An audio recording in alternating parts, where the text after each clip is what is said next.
Waktu itu saya lagi sering mengamalkan salawat nuriyah. Allahumma sholli ala sayyidina Muhammad nuril dzati wa sirri sari fi jamil asma wa sifat. Kebaca masih Bapak. Jadi waktu itu kita bahas tentang nama ruh, Bapak ruh. Sekarang itu dianggap kajian bid'ah, padahal aswaja. Yang perlu dipertanyakan, aswaja ono apa ini? Imam Sya'rani pernah membahas tentang bab itu, tentang abur ruh, bapaknya ruh. Bapak itu bisa berarti kakek. Kita harus punya seorang guru rohani, yang guru rohani itu menghubungkan rohani kita kepada Rasulullah Sallallahu Alaihi Wasallam, sehingga ketika bersalawat Allahumma sholli ala Sayyidina Muhammad, terasa kerinduan itu. Kenapa antum salawat tidak ada kontak dengan Rasulullah? Karena tidak terhubung lewat ayah rohani. Buka kajian kitab Imam Sya'rani. Beliau menulis dalam Qawaidut Tasawuf, dan beliau banyak membahas dalam kitab Al-Minan Al-Kubra, Al-Matbuliyah, kemudian Al-Bahrul Mawrud. Beberapa saya salah nyebut judul, dan itu saya akui saya salah, ya. Maklum kitabnya kebalik-balik, karena bacanya satu tumpuk baca. Saya bosan ini, saya ganti kitab ini, begitu, ya. Maklum manusia pasti ada salah, kan saya bukan Imam Bukhari, ya. Sekarang Imam Bukharinya nggak mungkin lagi muncul orang seperti beliau, karena sekarang kita korban micin. Tau micin? Dulu supaya hafalan kuat, orang-orang nggak mau makan anggur dan apel. Itu ahli hadis. Saya ngaji hadis dulu seneng banget sama anggur, jadi hafalannya rusak. Apalagi makannya di warung yang warungnya pakai micin. Tahu makan bakso Pak? Micinnya 1 sendok. Hafal hari ini 2 halaman, besok hilang semua. Itu kejadian. Maka sekarang di rumah sudah nggak ada micin. Udah nggak ada. Di rumah saya sudah nggak ada micin, karena nggak masak. Baik. Jadi kenapa kita baca ya Nabi salam alaik, wahai Nabi, salam dari umatmu kepada engkau. Itu masih hambar. Antum hambar kalau bahas itu. Tapi kalau baca wahai Nabi, salam dari ruh, yang ruh ini dulu adalah percikan dari ruhmu. Oh, baru berasa Pak. Alam ini ada karena nurmu. Maka kami anak-anakmu juga, meskipun bukan anak nasab. Kalau kita begitu bisa rindu nggak? Antum pasti rindu, karena itu beliau abur ruh, abul arwah, kakek dan bapaknya semua ruh.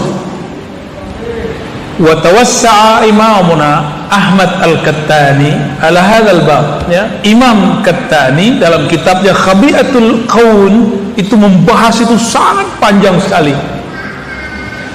bahwa Nabiuna Muhammad sallallahu alaihi wasallam sebelum para nabi ini diutus ke alam semesta, ruh mereka dulu diajak ngobrol oleh Allah. Ini ditulis oleh Sidi Ahmad Al-Kattani. Siapa namanya? Itu muassis Tariqah Al-Kattaniyah Al-Muhammadi Al-Ahmadi. Itu nama lain dari Tariqah Khidriyah. Jadi setiap mursyid yang sudah wali kutub, dia jadi Khidriyah.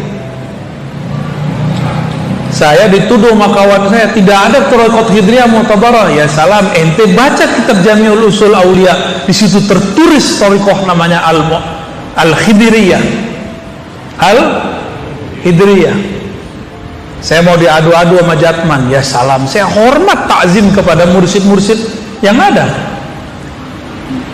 Dan jangan adu-adu saya dengan Jatman. Jatman bukan mahkamah, ingat, ya. Kita menghormati dari dulu. Saya sampai sekarang masih takzim kepada Habib Lutfi. Sampai sekarang masih takzim, karena beliau 2 hal, beliau mursyid dan beliau seorang habib. Walaupun ada beberapa pandangan yang berbeda, nggak ada masalah. Kita berbeda bukan berarti kemudian tidak hormat. Sebagai kecuali antum kurang waras, berbeda langsung nggak hormat. Itu kurang waras namanya, ada kurang dikit tuh. Para nabi ditanya oleh Allah, ruh-ruhnya ini, kamu mau gak? Gitu, hormat kepada ruh ini, sumbernya ruh kalian. Kalau mau kalian akan diutus jadi nabi. Tertulis di kitab Khabiatul Kaun, Sidi Ahmad Al-Qattani. Beliau membuka ilmu ini karena beliau seorang pejuang. Banyak yang hasad di zaman pemerintahan masih kerajaan-kerajaan di Maroko. Gak tahu kenapa beliau kemudian syahid, meninggal, umurnya belum sampai 40, tapi kitabnya sudah 300-an. Itu gimana cara nulisnya tuh? Umur belum sampai 40, tapi sudah nulis 300 kitab. Itulah karomah ulama akhir zaman. Bisa nulis, bisa mengerti ilmu yang tidak dimengerti oleh orang belajar 10 tahun, 20 tahun, belum mengerti dalam sesaat. Jadi karomat wali itu sekarang bukan pada terbang, enggak, nanti muncul lagi. Sekarang di akhir zaman ini dimulai karomah itu pada memahami hal-hal yang berat. Ya, inilah salah satu rahasia membaca ya Nabi salam alaik. Kata beliau, ma marartu bihajarin wala syajarin, tidaklah aku melewati satu pohon, satu batu, kecuali batu pohon itu menyapaku, ya Nabi salam alaik, ya Rasul salam alaik. Antum lebih mulia dari batu bukan? Betul. Kenapa? Ketika bersolawat, Nabi secara rohani pasti hadir di setiap orang bersolawat, tapi itu tergantung zauq rohaninya. Karena rohani Rasulullah setelah beliau wafat itu tidak ada hijabnya dengan kita semua. Itulah yang dimaksud oleh orang-orang ketika menulis Habib Umar merasakan kehadiran Nabi saat bersolawat. Itu maksudnya. Bukan berarti beliau bercerita khurafat bahwa Nabi kemudian mengunjungi beliau, bukan begitu. Ada pertanyaan pinter orang Palembang, anak Azhar, nanya ke saya, yang sholawat 1 miliar. Jadi ketika terbit sang purnama, maka semua bulan-bulan yang lain lenyap. Kalau terbit Rasulullah sang purnama, terbit matahari, bintang masih kelihatan? Masih kelihatan nggak? Udah nggak kelihatan. Siang-siang ada bintang nggak? Padahal ada bintang kan, tapi terlihat nggak? Rasulullah itu disebut anta syamsun. Iya, coba dibaca sama-sama. Anta syamsun, anta badrun, anta nurun fawqa nur. Engkaulah pelita matahari sang surya.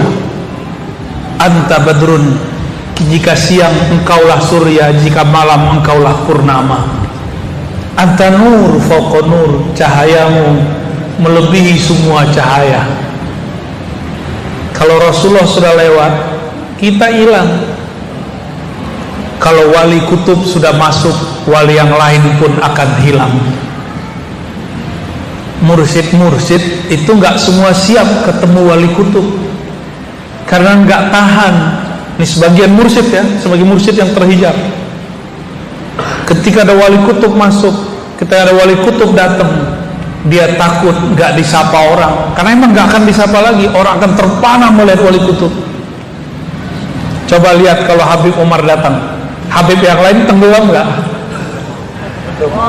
Tenggelam langsung. Itu tanda beliau kutub. Maka saya bersaksi, insya Allah beliau adalah wali Allah al-kutub, bila syak, tanpa syak. Ini pewaris-pewaris Nabi begitu. Beliau datang, Habib aja antri pak, apalagi kita yang bukan Habib. Ada teman aneh Habib satu di belakang. Ya, itu antum kalau nggak bawa marga nggak bisa masuk, nggak bisa masuk. Itu baru di dunia. Mau ketemu Habib, gimana mau ketemu Rasulullah? Makanya orang meninggal nggak bisa langsung ketemu Rasul, harus punya nasab atau sanad, dua. Punya nasab tapi tidak mewarisi akhlak, ditolak sama Sayyidah Fatimah. Punya guru sanad tapi melanggar, membuat bid'ah yang tidak diajarkan oleh Rasulullah dan para mursyid, ditolak. Gitu. Jadi tidak semua orang bersanad itu diterima, tidak semua orang bernasab itu diridhai. Sampai mereka takhallaqu bi akhlaqihim, bi akhlaqi abaihim, masyayikhihim, sampai mereka meniru akhlak guru atau pendahulu mereka. Kalau enggak diterima. Arada syai'an ayyakula lahu kun fayakun. Bab ini diskusi saya dengan Ustadz Buya yang saya minta ngajar di sini, gantiin saya ngajar kitab Haqaiqut Tasawuf yang saya sudah ijazahkan, Abuya Zul Asfi. Karena ngaji ke beliau ya, ngaji kitab Haqaiqut Tasawuf. Beliau sangat mengerti yang saya maksud. Apa kata saya? Tasawuf itu babnya dimungkinat, bab yang mungkin secara akal dan rohani. Sebab akidah kebanyakan bab wajibat dan mustahilat, yang wajib dan mustahil. Maka kalau ada orang ahli akidah, ahli kalam, ahli sifat 20 belum bertasawuf secara rohani, secara tarbiyah dan irsyad, gak akan faham tentang apa yang saya sebut bab ismur ruh, abur ruh, gak akan faham. Dan kita gak masalahkan kok. Untungnya Imam Zarruq dulu pernah berpesan dalam kitab Qawaidut Tasawuf beliau, jika ada orang ahli zahir mengingkari ilmu ini, maka wajar gitu. Maka saya anggap itu wajar. Kalau nggak terjadi malah nggak wajar. Ya, jadi nanti antum jangan kaget kajian Ma'rifatur Ruh saya akan dibantah oleh banyak orang. Karena sikap mereka membantah itu sikap sayang dulu. Jadi melihat itu terjadi, saya maklumi. Ya. Jadi kalau antum melihat ada guru antum, ustaz antum begitu, jangan didebat, dimaklumi. Oke? Gak usah banyak-banyak debat. Ciri-ciri orang bertasawufnya palsu, emosional dan suuzon, gak mau tabayun. Apa? Pertama, emosional, suuzon, gak tabayun. Cari-cari kesalahan. Emang ada ahlus sunnah begitu? Ada gak ajaran ahlus sunnah nyari-nyari kesalahan orang? Ada gak? Ada gak ajaran ahlus sunnah yang mengajarkan menuduh orang tanpa tabayun? Ada gak? Gak ada. Ketika sampai di bab Al-Badar, balik lagi, asyraqal badru alaina fakhtafat minhul buduru misla husnika ma ra'aina qat ya wajhas sururi. Misla husnik, seperti seindah wajahmu, ma ra'aina qat, kami tidak pernah memandang. Maksudnya gimana? Kami tidak pernah memandang wajah seindah wajahmu, ya wajhas sururi, wahai wajah yang menyimpan kebahagiaan yang tak terbatas. Tapi kenapa wajah Nabi tidak membuat perempuan birahi, tapi wajah Nabi Yusuf yang tidak lebih gagah dari wajah Sayyidina Nabi SAW itu membuat ibu-ibu, mak-mak, mbak-mbak, teteh-teteh, empok-empok birahi? Kenapa? Kenapa yo? Ada nanya mantum. Nabiullah Yusuf dizahirkan jamalnya, Nabi Muhammad SAW disirkan jamalnya. Itu seandainya jamalnya Nabi dibuka, itu bukan hanya motong-motong tangan. Antum melihat Nabi gak berdiri, lupa napas. Pernah gak jatuh cinta dengan seseorang, kepikiran berhari-hari? Pernah gak jatuh cinta seseorang lalu air mata mengalir? Cowok aja bisa nangis loh. Ente pernah nangis gak rindu orang? Pernah tuh kan? Nah nangis? Tuh cowok bisa nangis. Apakah itu pertanda? Apalagi ibu-ibu ya, ibu-ibu kalau lagi kangen seseorang bisa nangis, itu wajar. Tapi kaki kejepit nangis juga. Allahumma salli ala sayyidina Muhammad.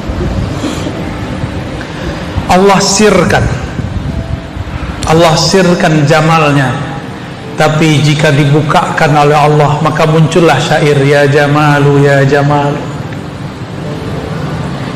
imam ini diberikan sir itu, maka ketika beliau nulis ini, ditulislah misla husnika ma ra'aina qat, seindah wajahmu kami tidak pernah lihat wahai Rasulullah.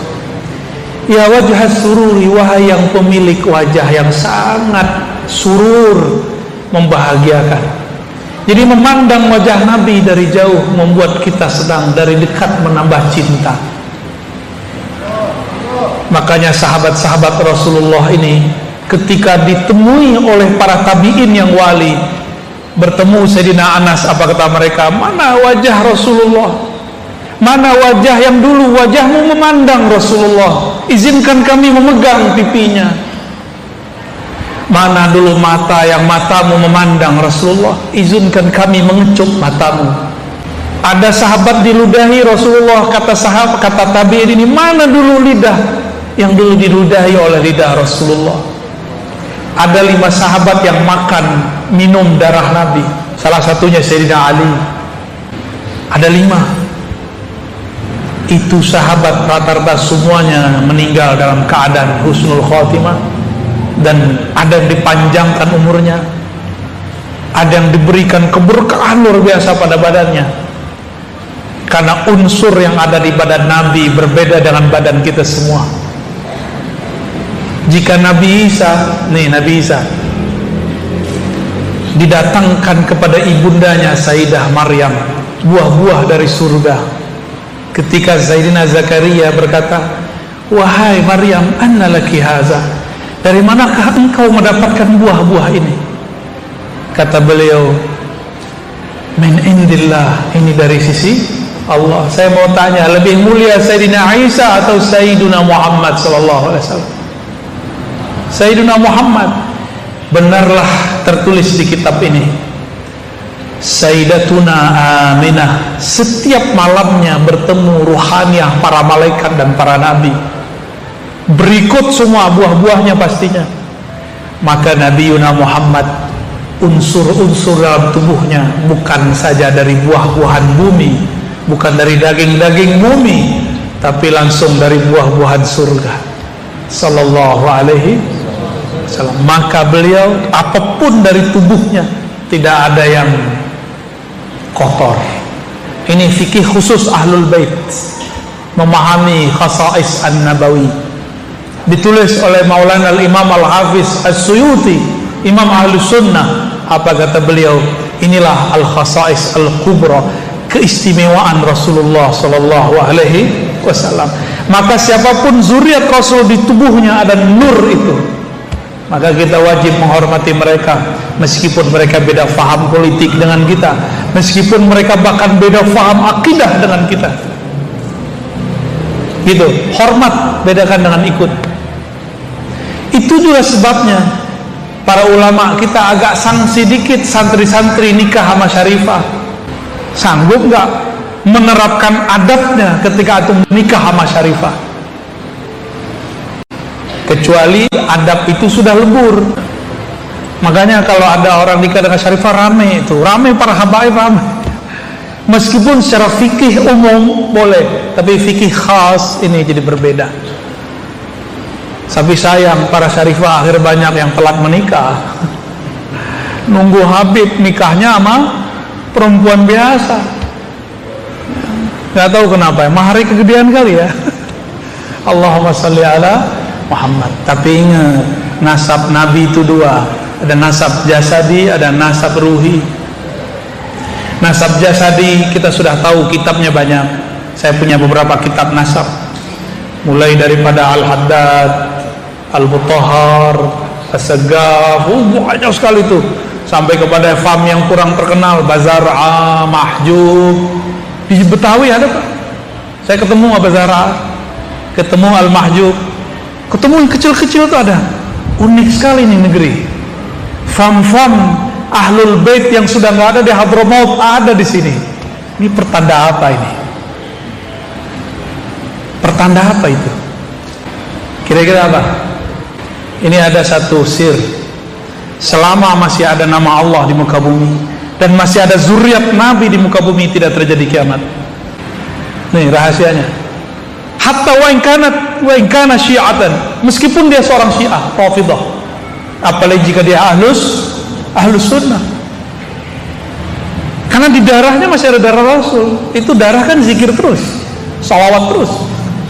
Saya ketemu dengan beberapa kawan saya yang dakwah di pelosok-pelosok Sumatera, katanya itu di Jambi, di perbatasan Riau, itu banyak zuriat-zuriat Rasulullah. Namanya lucu-lucu, Eko Al-Haddad. Lucu gak tuh? Bagi saya lucu itu ya. Eko Al-Haddad ini contoh aja Pak. Jadi dia masih tahu fam belakangnya, tapi depannya Eko. Mereka sudah nggak ngerti tentang apa namanya, kemuliaan nasabnya, sudah campur luar biasa. Itu dulu banyak. Mungkin dulu di masa-masa tahun 1700-an pernah terjadi gejolak di Hadramaut, di Tarif, di Yaman, lalu banyaklah gelombang yang berpindah ke negeri kita. Wallahu a'lam bishawab, negeri kita Indonesia dapat berkah. Ya, muka-muka kita yang nggak jelas begini dapat berkah melihat wajah-wajah zuriat Rasulullah sallallahu alaihi wasallam. Maka dalam hati mesti ta'zim kepada mereka. Tapi yang kedua, nasab ruhani. Yang beliau katakan al-ulama warasatul, ulama itu yang kenal Allah. Ingat, bukan yang pintar baca kitab, bukan yang pintar debat, bukan yang suka nyari kesalahan orang. Ulama itu yang takut kepada Allah. Ulama itu yang di kolbunya ada rahmah, ada kasih sayang. Karena Rasulullah itu rahmatan lil, maka ulama itu pasti mewarisi rahmahnya Rasulullah sallallahu alaihi wasallam. Antum lihat ada orang jago baca kitab gak ada rahmah, itu bukan ulama, bukan ulama akhirat. Jadi ulama akhirat itu bukan partai politiknya apa. Ulama akhirat itu ulama innama yakhsyallaha min ibadihil ulama, surat Fatir ayat 28. Ingat-ingat surat apa? Yang takut kepada Allah cuma ulama. Mau dia jadi pejabat, mau jadi orang biasa, mau jadi guru, dia takut kepada Allah subhanahu wa ta'ala. Takutnya pakai kata khosyah. Khosyah itu takut tapi ada harapnya. Kalau khauf, gundah gulana. Itu perbedaan khauf dengan khosyah. Sayyid, syarifah, tapi galau, berarti belum ulama. Harus belajar kepada ulama walaupun tidak berizin. Nur, asal semua nur. Kita sebut namanya Nur Muhammad sallallahu alaihi wasallam. Yang ingkar kajian Nur Muhammad pasti bukan ahlu sunnah. Karena ulama ahlu sunnah kita semuanya bahas tentang Nur Muhammad sallallahu alaihi wasallam. Sekarang ada yang ngaku ahlu sunnah tapi ingkar kepada kajian Nur Muhammad sallallahu alaihi wasallam. Anta iksirun wa ghali, anta misbahus suduri. Engkau adalah benda yang sangat mahal, permata yang sangat mahal, barang berharga yang sangat mahal. Saya mau tanya antum, kalau punya barang mahal dijaga bener atau dipajang di luar? Coba di rumahnya yang paling disimpan itu benda berharga atau benda biasa? Yang mana? Yang berharga, bener, sampai dipakai apa namanya itu? Ya, apa? Berangkas. Saking ingin menjaga itu barang.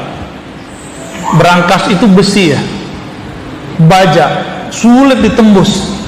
Tapi nggak usah dihancurin kalau menembus berangkas, cukup masukin nomor. Nah, itu kata kuncinya. Ya, Rasulullah itu nomornya pakai sholawat. Masukin kode sholawatnya, antum usul kepadanya, terbukalah iksir wa ghali. Ya, anta misbahus suduri. Itu permata, itu barang berkelip-kelip. Jika engkau bersolawat dengan ruhmu kepadanya, ruhnya akan menyinari ruhmu. Jika kolbumu bersolawat kepada kolbunya, kolbunya akan memantulkan cahaya ke dalam kolbu. Maka ada namanya salawat, disebut salawat ruhiyah. Allahumma salli ala ruhi sayyidina Muhammadin fil arwah, wa salli ala sayyidina Muhammadin fil ajsad, salli ala sayyidina Muhammadin fil qubur. Itu masuk dalam salah satu bagian salawat yang diajarkan Imam Al-Jazuli yang tadi saya cerita di Magelang. Dan kok masih ada ya orang salawat sebanyak itu di negeri ini, di tengah hiruk pikuknya dunia masih ada orang yang bersalawat. Maka kalau cari wali nggak usah jauh-jauh ke tanah mana, banyak di tanah Jawi. Saya pikir-pikir, apa tuh, ada petilasan Syekh Subakir di Magelang, bener nggak? Ada yang pernah dengar? Coba nanti antum cari-cari tahu Syekh Subakir. Ternyata sir-sir beliau masih ada di kota Magelang. Kota Magelang itu boleh disebut kotanya para mursyid dan para kiai. Banyak mursyid. Sudut sini mursyid tarekat Qadiriyah Naqsabandiyah, sini Syaziliyah, ono apalagi begitu. Banyak sekali. Salah satu kota yang saya rindukan untuk mampir ke sana. Ya, nanti antum ziarahlah ke para masyayikh. Di situ ada Mbah Dalhar. Simbahnya yang saya sebut tadi itu dapat ijazah dari Mbah Dalhar. Itu udah tua sekali. Angkatannya Hadratus Syekh Hasyim Asy'ari, bahkan lebih tua barangkali. Mereka beramal dengan salawat-salawat, dan ini salah satu salawat yang diturunkan model-modelnya. Ya, jadi Islamnya kita ini sangat tua dan sangat orisinal. Ya, alhamdulillahirabbil alamin. Mau diterusin nggak nih? Aduh, ngeri aneh. Bacanya agak bisa meleleh ntar nih. Udah dulu deh. Ya, tanya jawab. Ya. Jadi inilah rahasia kenapa kita kalau ada muallim datang kita baca ya Nabi salam, berharap dengan sanad beliau salam kita sampai kepada baginda Rasul sallallahu alaihi wasallam. Ada Habib masuk, kita berharap dengan nasab beliau kita salawatnya sampai kepada Rasulullah sallallahu alaihi wasallam, ya. Maka saya minta ampun kepada Allah jika saya pernah sul adab kepada ulama wali-wali Allah, dan saya minta maaf kepada mereka, para zuriat Nabi, para masyayikh mursyidin, aulia-aulia Allah, ya. Taib, Allahumma sholli ala Muhammad.